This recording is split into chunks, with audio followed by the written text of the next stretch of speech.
Hola, ¿cómo están? Soy Lea Nesher y es un placer para mí invitarlos a este canal de recién estreno.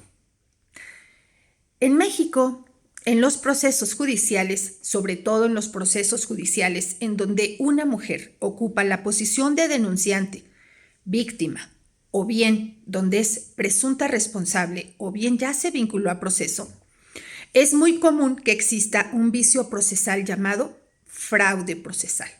El fraude procesal inicia a veces desde el momento de presentar la denuncia o la demanda y consiste en una denuncia falsa, en una demanda falsa, o bien en sostener la demanda con diferentes elementos falsos, que pueden ser falsedad documental, falsedad de declaraciones, falsedad de hechos, periciales falsos, omisión dolosa que hace el Ministerio Público dentro del proceso, o también omisiones de documentales, omisiones procesales, como puede ser omitir entrevistas importantes, no recibir pruebas a favor o en contra de la víctima o del indiciado o del vinculado a proceso.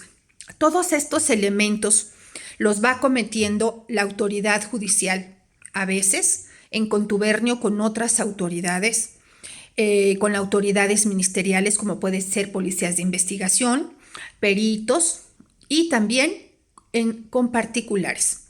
Los particulares se ponen de acuerdo muchas veces con la autoridad ministerial, con las fiscalías, y de todos he sabido que en México, a pesar de lo que diga el poder ejecutivo, el legislativo y el judicial, con sus respectivos juzgadores y funcionarios, todos sabemos que en México la principal enfermedad social es la corrupción. Para todos es sabido eso no es que estamos descubriendo el hilo negro o estemos diciendo algo, ay por Dios, que nadie sabe.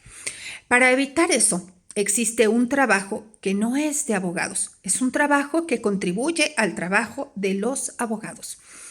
Ese trabajo corresponde a los criminólogos. Son los informes y los estudios criminológicos que un criminólogo hace sobre un expediente, revisándolo muchas veces desde antes de que las personas cometan los delitos o se presente la demanda inicial o la denuncia inicial, porque esa denuncia, ese hecho delictivo, esa situación que da origen a un proceso judicial tiene una causa. Entonces, el criminólogo tiene la expertise, tiene la experiencia, tiene la instrucción de revisar a conciencia y detalladamente un expediente judicial para encontrar posiblemente un fraude procesal, ¿no?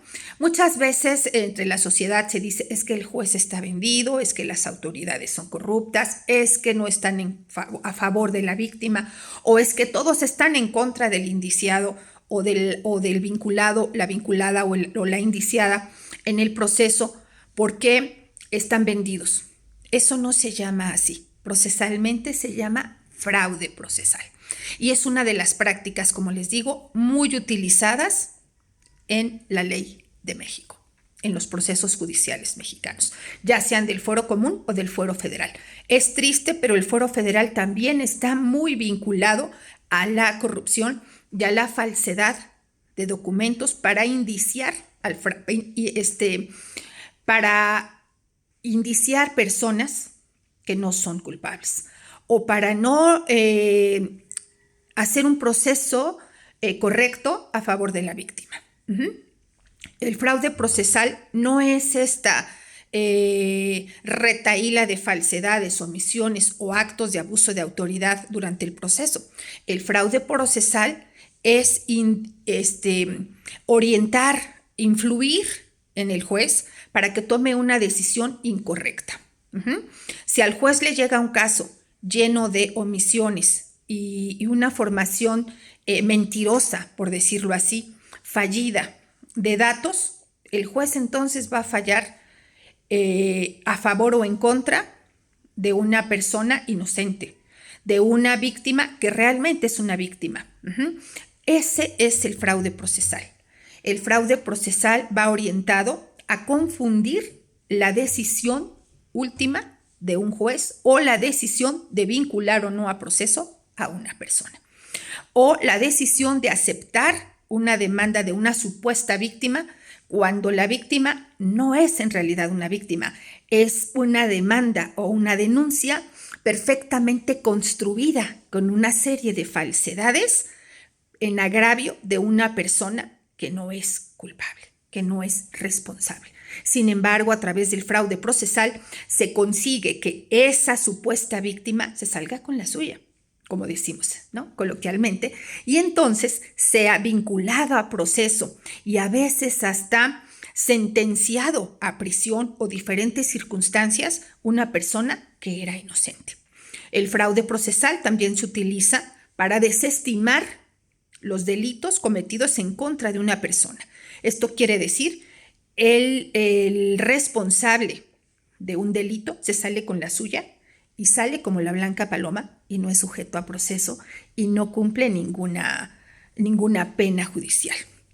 Entonces, el fraude procesal es uno de los vicios más importantes, por eso es importantísimo que las mujeres sepamos que existe el trabajo de los criminólogos y las criminólogas que pueden asistir en la evaluación y revisión de los procesos. Los informes criminológicos se pueden ir presentando a lo largo del proceso o bien cuando ya el asunto procesal está en la primera audiencia o ya está la persona vinculada a proceso. En ese momento también se presentan en las audiencias